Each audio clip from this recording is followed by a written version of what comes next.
Assalomu alaykum, hurmatli jamoat. Mana ulug' kunlarda turibmiz, Ramazon kunlarida. Shu odamni yuragini achishtiradigan ishlar borda.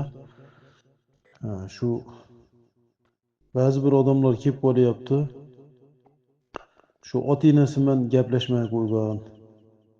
Umuman ota-enasini to'g'atmay qo'ygan. Hatto yillardan beri gaplashmaydigan odamlar ham bor ekan ota-onalarim. Bu argindaga içimizden to'kib aytganimiz yo'q, bu ochiq haqiqat mandaycha aytganda.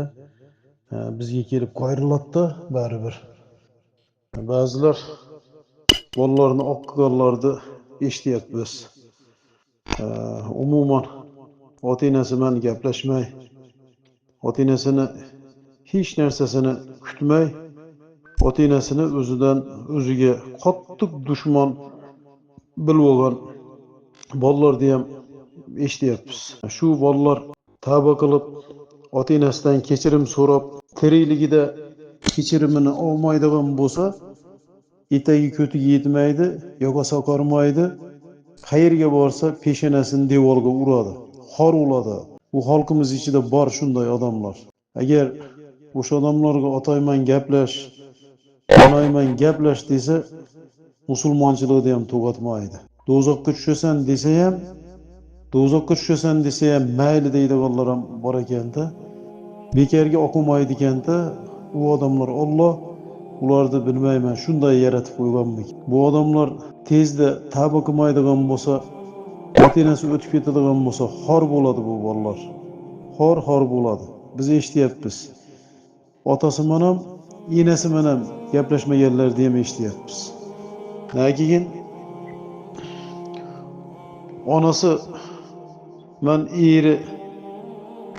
eri xotin ajrashib ketadigan bo'lsa, yo ota deb oladiganlar enasi bilan gaplashmasdan, yo otasini gaplashmay, faqat eni tomon bo'lib ketadiganlar bor ekan. Bular yaxshi odamlar emas bular. Nimagaki ota-enani bu odamning bo'ynida haqqi bor. Agar ota-enasi ajrashib ketsa ham, otasiga ham yaxshilik qiladi, onasiga ham yaxshilik qiladi, bo'lmasa oq bo'ladi. Ulamolar aytadi, otasi biror narsaga muhtoj bo'lsa-yu, bola qaramaydigan bo'lsa, ona muhtoj bo'ladigan bo'lsa-yu, bola qaramaydigan bo'lsa, oq bo'ladi deydi. Bu ozimon ota-ena oqsan deyish shart emas ekan. Misol uchun bolani uyda ko'mirlari turib, uylari issiq deylik. Otasi yo onasi uyi sovuq qoltirib o'tiribdi ekanda, xabar olmaydi ekan, ko'mirini olib bermaydi ekan, shu bola ham oqib bo'ladi. O'zini nafaqalari bola-chaqa xotini bilan yaxshi yashayapti-yu, otasining nafaqasi yo'q, enasining nafaqasi yo'q, qorigan, qaramaydigan bo'lsa bu ham oqib bo'ladi. Qiyomat kunida javob beradi. Oq, ota-enaga oq bo'lgan bola jannatga tushmaydi degan payg'ambarimiz. O'shuning uchun birodarlar, tirik ekanmiz, ota-enamizni qadriga yetaylik. Harigi otang to'ngiz bo'lsa deydimi, men noto'g'ri gapirayotgan bo'lsam uzr, baylab boq degan maqol borda, bekarga aytilmaganda bu. Hatto Qur'oni Karimda shu ota-enasi kofir bo'lsa ham o'shunga yaxshilik qil degan. Yomonlikka buyursa qilmayu, lekin o'shlarga ota-enangga yaxshilik qil, agar dinda bo'lmasa ham deganda, bizni ota-enalar dindor, hammasi musulmonda. Shunday farzandlarni eshityapmiz-da, shu otasini xorlab tashaganlarni eshityapmiz, enasini xorlaganlarni eshityapmiz-da. Aytsang quloq solmaydi. Qoni endi u yog'i shunday ekanda, bu bolalar tavba qilmasa xor bo'ladi. Payg'ambar alayhissalom ham bilasizlar, minbarga chiqib ketayotib 3 marta amin degan.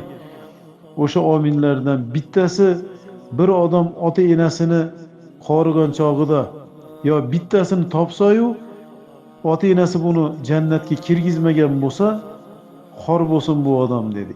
Yo'qsa oqarmaydi bu odamni. Yosh shu bo'lsin, buni eshitayotgan odamlar shunday odamlar bo'ladigan bo'lsa, kibrini yig'ishtirsin. Kibrini yig'ishtirib, ota-enasidan kechirim so'rab, ota-enasi bilan gaplashsin. Bu gaplarni men bekarga aytmayapman. Bu gaplar bizga kelyapti. Otalar kelyapti, enalar kelyapti. Bolam qaramay qo'ydi. Oq qildim deganlar kelyapti. 5-6 yildan beri enasi bilan gaplashmaganlar bor. Haqqi yo'q enasi bilan otasi bilan gaplashmagan. Ba'zi bir enalar bo'ladi ekan, umuman otangga qaramaysan deb turib o'ziga odirib otasiga qaratmay qo'ygan enalar ham bo'ladi ekan. Bu enalar qiyomat kunida javob beradi otaga qaratmaganlik uchun. Ota enasi ajrashgan bo'lsa ham otam ham deydi, enam ham deydi. Undan keyin bo'ladigan bo'lsa, mana bizga kelgan odamlardan tushunib namoz o'qigan odamlar ichida ham bor bu. Hammasiyle benamozlar ichida emas. Ajrashgandan keyin bolalariga boradigan bo'lsa ko'rgani, ota enalari bolalarini ko'rsatmaydigan odamlar bor. Hargi bola bechora bolasini o'zini pushti kamardan bo'lgan qizini ham bolasini ham ko'ra olmay yuragi ezilib qayoqqa qayrilishdi bilmagan odamlar bor-da. Shu nomason odamlar ichida ham bor, to'g'risini aytish kerak. Ota enasi yaxshi odamga o'xshab yuradi. El ichida qaraydigan bo'lsam hech kimga gap bermaydi, lekin kuyov bolasi bilan qizi ajrashib ketsa, kuyov bolasi kelsa, bolasini ko'rsatmaydi. Bu odamlar yaxshi odamlar emas. Bolasini ko'rsatish kerak. Bolasini ko'rsatmaydigan bo'lsa qiyomat kunida javob beradi. Dunyoda ham yaxshi olmaydi, xor bo'ladi bu odamlar. Nimagaki Alloh buyurgan qarindosh urug'chilikni keskani sabab bo'lyapti. Shunday odamlar bo'ladigan bo'lsa, tavba qilib otalar keladigan bo'lsa, bolalarini ko'rsatish kerak.